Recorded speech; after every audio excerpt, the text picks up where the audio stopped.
T told me to do this shit, so I'ma do this shit. No ceiling. Yeah.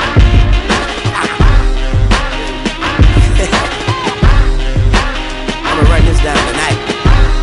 Alright now. Nigga, we are so ready for the war. C-A-R-T-E-R. Put the B in E-R. I'm colder than B-R. Add another 3 R's. Watch me like DVD, VCR. Pump to your chest. I ain't talking CPR. Greetings, everybody from the forums. This is part 2 of our part 1 that was, well, kind of cut off, everybody. But as I was saying before, no, I'm just kidding, really, but Daniel Bryan and CM Punk, everybody wants to see this match. Everybody. And I don't know what moron in the right mind would want to see this match, Bobby. I agree, and that's why I think they are doing it, especially after the fuck-up last night. I think people didn't want to see Punk Orton again, and I think WWE caught that. I'm not saying that they wouldn't have wanted to see that feud, because it really wasn't a long feud when that lasted, and it would be a much different feud now, but they're both faces, number one, so they couldn't do that. That's why you knew that Daniel Bryan had to win, because they're pushing him as the heel right now. And since Jericho screwed up, you knew they weren't going to let Miz do it at this point, although I wouldn't have minded seeing maybe 1 month of that, because I kind of think Miz was good in the top spotlight, but you don't want to keep him there for too long. You just want to, you know what I mean? But I wouldn't mind seeing the Miz at all. I wouldn't mind seeing the Miz at all going against Punk. I wouldn't mind seeing that one bit. And I was kind of hoping that Miz did keep the clock going a bit, but I agree. You know, it ended up for the better. Daniel Bryan versus CM Punk. I agree, and here's the thing. It seems every match that Punk touches WWE-wise, whether the moveset is cut down and watered down as much as it is, it seems like any match Punk touches is gold. And oh, yeah. And that's why I think Miz Punk would have been good, because you have two extremely dynamic people on the mic that just the feud alone would make the match better. Just the verbal spew between the two of these amazing mic artists, they would, in my opinion, make for an amazing rivalry. But that is not what we have here. We do have Daniel Bryan. I'm hoping they do continue to use the Miz. What's the point I'm really trying to make here in some later feud, whether the title get taken off Punk for Daniel Bryan or they keep it on Punk, whatever they do, maybe keep Miz relevant. I think he's alright. But I like this feud between Daniel Bryan and Punk. I like it a lot, too, and it's going to have a pretty decent build-up going into Over the Limit. And that pay-per-view doesn't look too bad so far. I mean, actually, the whole John Laurinaitis and John Cena thing, I don't know if you want to get into that right now, but we will get into that. I'm a little confused by it, actually. I thought Cena was going to take a break, and now he's on the next card. He's already on a Raw. Yeah. And I was expecting not to see him last night. Not saying I wasn't happy to see him, not saying I'm not happy to see him, not calling for a pay-per-view, but I thought this man was going to get a rest. I mean, even if he's not wrestling, he's still on the road traveling every single night. That's still wear and tear on the body. In and out of the ring no matter what. And then doing a skit like that last night isn't exactly the best way to... in my opinion, it looks like the arm isn't actually injured, so I'm happy to hear that. But this man still really needs a rest. And I don't know what it will take for them to give him a rest, but I almost kind of wish that they would. I look at a match like this, and I posted it in the forums yesterday with the Bobby Lashley, Umaga, Shane, and Vince thing. I kind of look at it that way a bit. I mean, you know, and you know what the funny thing is? That match happened at Judgment Day, I believe. Umaga and JBL, you said? No, Umaga and Bobby Lashley. Oh, I mean, Umaga... Wasn't that at WrestleMania? Or did they have... I don't remember them having two. No, because the other one was Bobby Lashley and Umaga alone, I think. I believe, at WrestleMania. Well, the other one at WrestleMania was just Bobby Lashley versus Umaga, and that was the millionaire battle between Trump and yeah. But that's the one I remember. Just in terms of this John Cena feud, really, though, I'm confused by it. I'm not saying I don't like it, and in fact, it kind of has had a bit of time in the making with Laurinaitis screwing over Zack Ryder. With they are pushing Cena and Ryder as friends anymore. I don't really know. It doesn't seem they are, but whatever the point. I mean, that's a reason why this could be pissing someone off. Especially now since Eve is with Laurinaitis, it's another person that John Cena's not too fond of. So I mean. It's a feud that was probably in the making. I'm not sure if it needed to be a match. And Clueless isn't going to be a real match, so yes, it is Wrestler Cena, but this isn't the kind of rep I think anybody was actually thinking was going to happen. But now the question is, will they bring in the Ultimate Broski to play a part in this little feud? That's a good question. They kind of shoved Ryder off to the side, and I think they just kind of juiced him for as much as they could give him, but of course WWE failing to use him correctly, of course has pissed off fans, and now Ryder doesn't have the push he had with the fans because WWE kind of watered it down. And they did. I mean, in my opinion, I think Zack Ryder has a good character, and he seems to have at least a decent in-ring move set and knowledge of the ring. I mean, I don't see him making too many mistakes on a basis with the moves that they've given him. In my opinion, it looks like I've seen a few other matches of him, like in the minors and when he was with Kurt Hawkins, and he looks much better than he does in the ring now. Yeah, I agree 100%. This is where I don't understand how this is going to go down. Is Lord Tensai going to be at Johnny's side and over the limit? I mean, I would think so. That's why I kind of compared it to like the Bobby Lashley and Umaga type thing. I caught the reference. Yeah, and that's just what it reminds me of. It's not something I hate, but it's not, I don't mind seeing Johnny Ace back in the ring. We all know Johnny Ace is, great. Yeah. He is. Great wrestler. He really is great. But I mean, now it's just kind of like they were kind of treating it as a bit of a joke, like, oh, John Laurinaitis, whatever. Like he was a great wrestler back in the day, so he's not to be taken lightly. He's not like Vince, where Vince will just have Vince was just big. The muscle and all that. Yeah, he was just big, and that was it. And and that's really why I don't want WWE to treat this like a joke. Yeah, but it could actually be a decent match if Laurinaitis still has I mean, I haven't seen Johnny wrestle anytime recently. I don't know if he had wrestled anytime recently, and I'm talking like a legit match. But I mean, out of the ring, if he has been out of the ring for a while, even a few months can create a good amount of ring rust. I mean, not everyone can come back in like Chris Jericho and look all right. I mean, he didn't even look great when he came back in compared to what he used to. I mean, not everyone can do that. And Laurinaitis is also older now. What is he? He's probably got to be close to 50, if he's not already. Because he wrestled like in the 80s. Yeah, he did.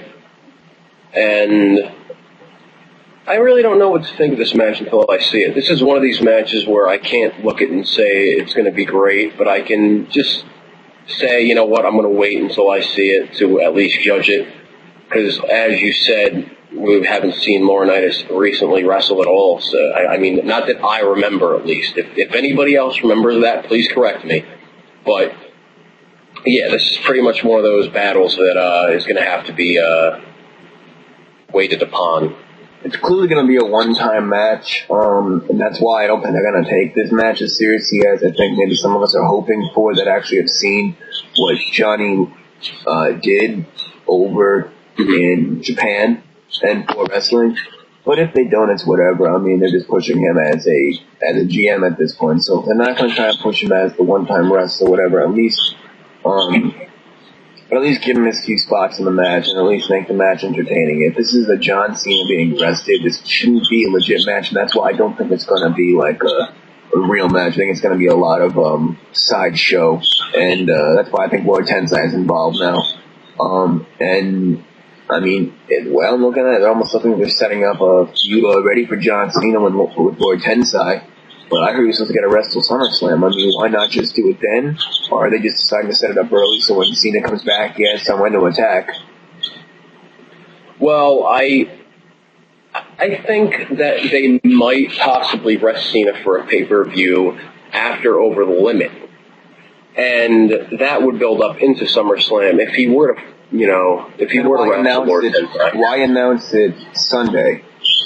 Exactly. Exactly. Why was all that they for? announce Sunday if that is the case? I mean, yeah, that could be the case, but why announce Sunday? There's got to be a reason for it.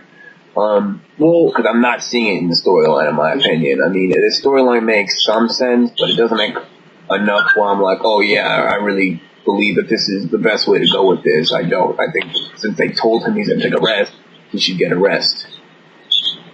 He really should, but you know what? This could be punishment for what Cena said last night, because a lot of people were thinking, oh, he wasn't supposed to say that, blah, blah, blah, and then, they could have said, all right, well, since you said that, we're going to put you in a match at Over the Limit. We're not going to get your rest like you were, so now we're going to do this to you. That could easily be said like that, but,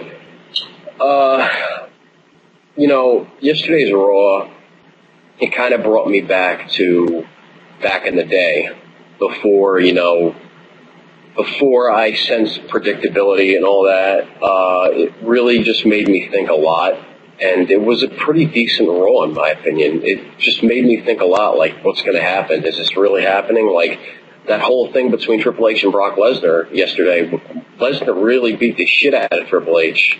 So that's where I was kind of like, wow, did he really fuck up his arm? Because it looked like he did. It really did look like he did fuck up his arm. Broke it, I don't know. That might be just exaggeration, but, that arm bar that Lesnar was doing, that move, that's not to be taken lightly.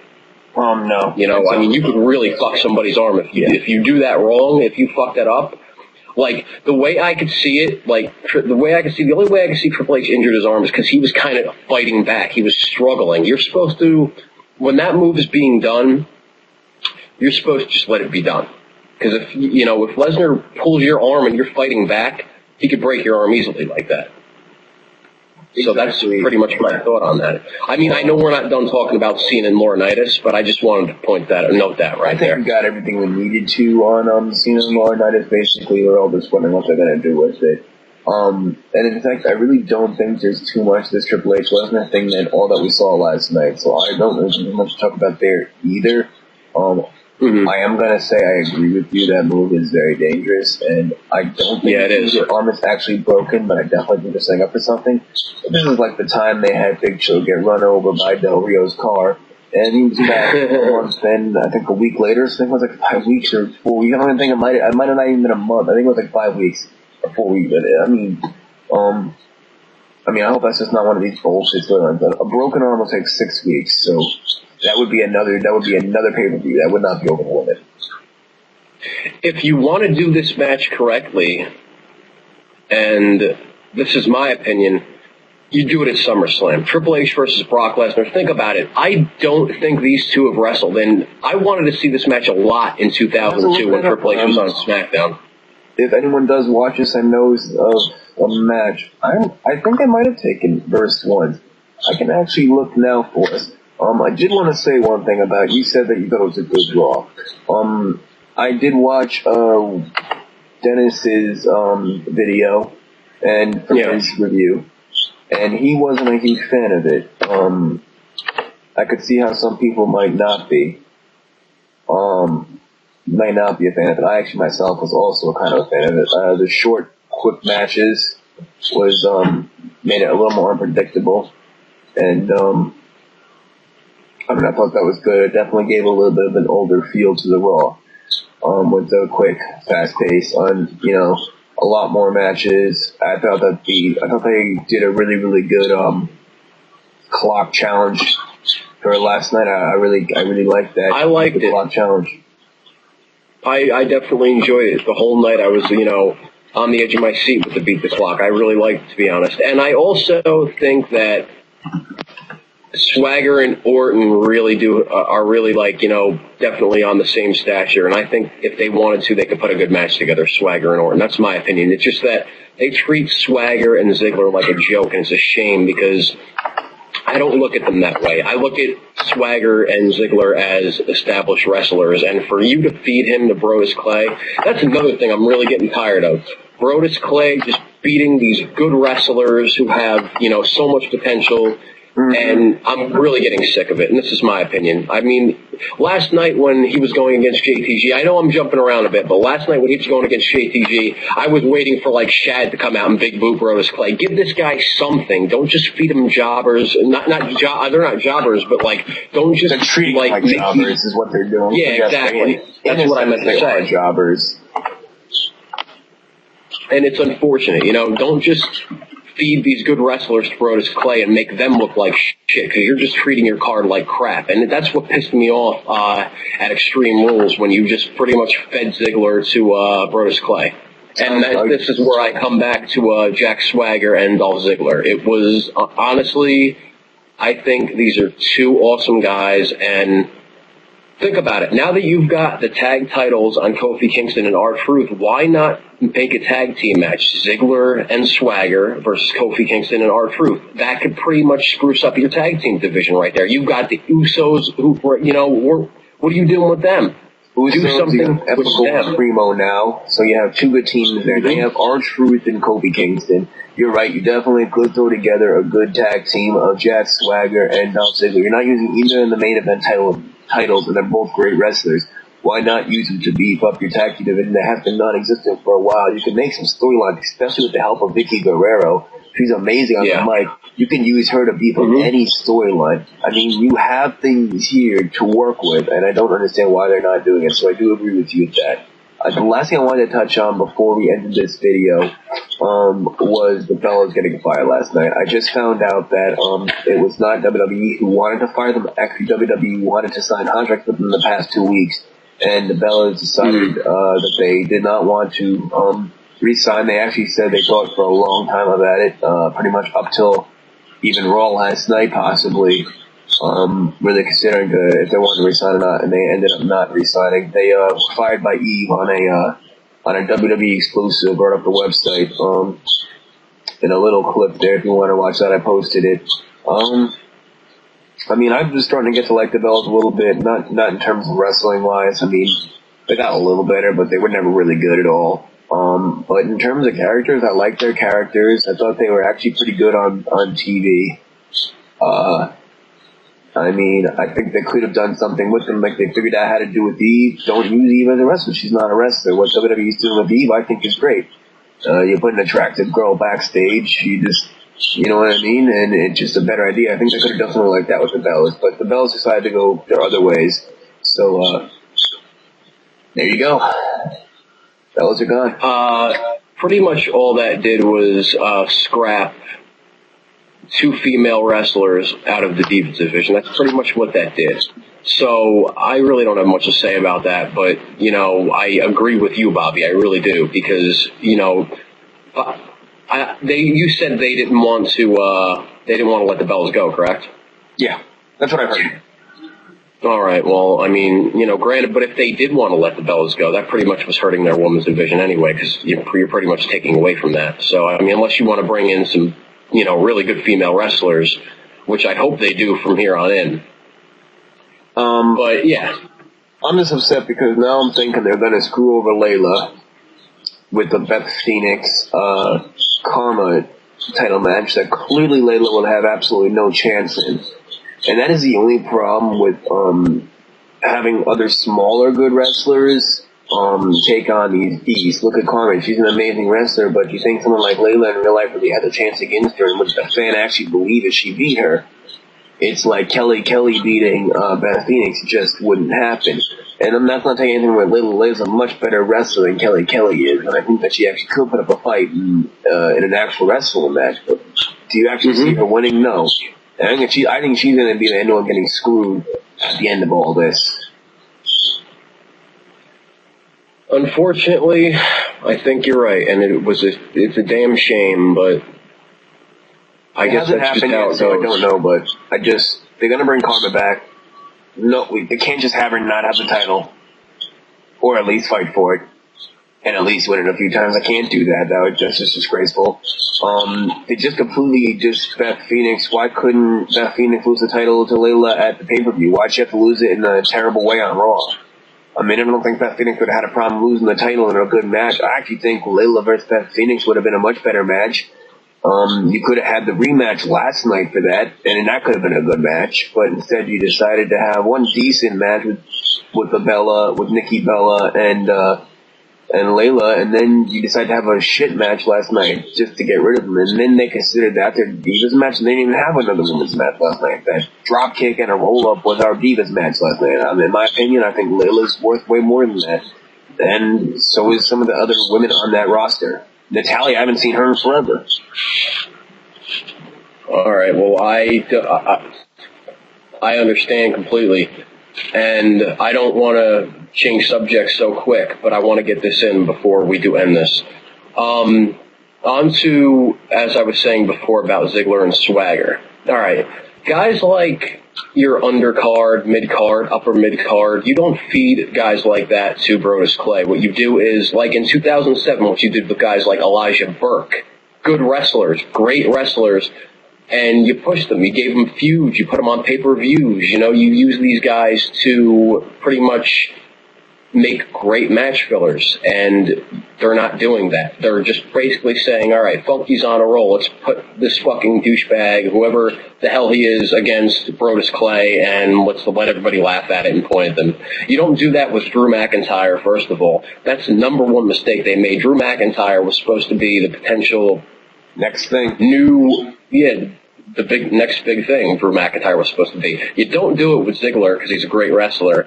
I don't think they did it with Swagger, you know, rightfully so. You don't do that. He's a former world champion. And JTG, I see a lot of talent there too, because JTG has put him on amazing tag team matches with Shad in the past. And that's true. I just don't see why they keep doing this, and it just sucks. Every time Brodus Clay comes out, I'm just kind of like, all right, you know, whatever. Another one out there. You don't even need to put Lord Tensai in the world title match. I mean, I'm not sure if Albert would be against being in a tag division, but you can even throw Yoshitatsu in there, Tyson Kidd in there. Yeah. A Moxley, you could bring him up. I mean, you have some things to work with in FCW to build some tag teams. We know that WWE's main card event is pretty much set. But you can bring up a few guys to fill in some mid-card things. You can make Yoshitatsu a non-speaking, because he can't speak English, you can have him as a non-speaking, gimmick, and have him wrestle in the mid-cards. If you don't want to use him in the tag, you could use one like Moxley, bring him up, and allow him to develop the way you want him to in the mid-card. This makes no sense to me. I guess we will wrap the show up then. Anything else you wanted to add before we left? Yeah, pretty much what you were saying. I say, in my honest opinion, scrap NXT, scrap Superstars, and bring these guys up to the main shows. Put them in feuds. Give them what they deserve. Give these great, amazing wrestlers what they deserve, because that's where the true talent is. NXT. Exactly. That's where the true talent, that true unshowcased talent, because it's not on TV, and I know a lot of people don't go out of their way on the internet to watch NXT. A lot of people do, true fans do. I mean, but, you know, not all true fans do. I watch it on YouTube later. Yeah, exactly. So, as do I. But we see a lot of these feuds like McGillicuddy and Tyson Kidd. Great fucking feud. Why not bring that on TV?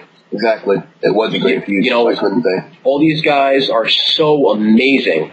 All these guys are so amazing, and they deserve their spot on TV because it's rightfully earned by them. These guys have proven time and time again what amazing match skills they have, and you need to bring them on TV. Oh, and one other thing. You need to get John Morrison back, because that was fucking one of the biggest mistakes ever, because I thought Morrison... And I think Morrison's wrestling somewhere else now. You think Morrison's really going to sign another 1 year, 2 year contract with WWE the way they treated him now? Well, no, but I could wish. But, you know, hopefully... That is how we will leave this show. If you want John Morrison to come back, definitely post on that. If you wanted to talk about my Divas topic, Charlie wanted to talk about Lord Tensai and how they're using Brodus Clay. We have a few topics, if you want to talk about any of those, please do. And another thing, I don't mean to stall, I really don't mean to stall you here, but CM Punk has proven that CM Punk's proven that he is good against big guys, so I would not be opposed to seeing Lord Tensai versus CM Punk. CM Punk can really hold a good match with those bigger guys, as can Jericho. So that I wouldn't mind seeing that at all. I mean, I would like to see CM Punk and Mark Henry feud again, because every match they've had, it hasn't been amazing, but it's been good. So that's they had one another thing that I would want have was amazing, and then they had a couple good ones. The ones that WWE did not take seriously, of course, were the good ones. The best one was the one that WWE actually took seriously, and you could see they took it seriously. But on that note, I'll let you end this off, because I know I'm going a little overboard here. But you know what, guys? We have a longer show right now, so we do not want to have people watching this for over half an hour. And we both could ramble forever. And that's the problem. I'm trying to shut myself up more than you, to be honest. Yeah, well, we could do a show later right, if we have anything else. So, everyone have a nice day. Take care.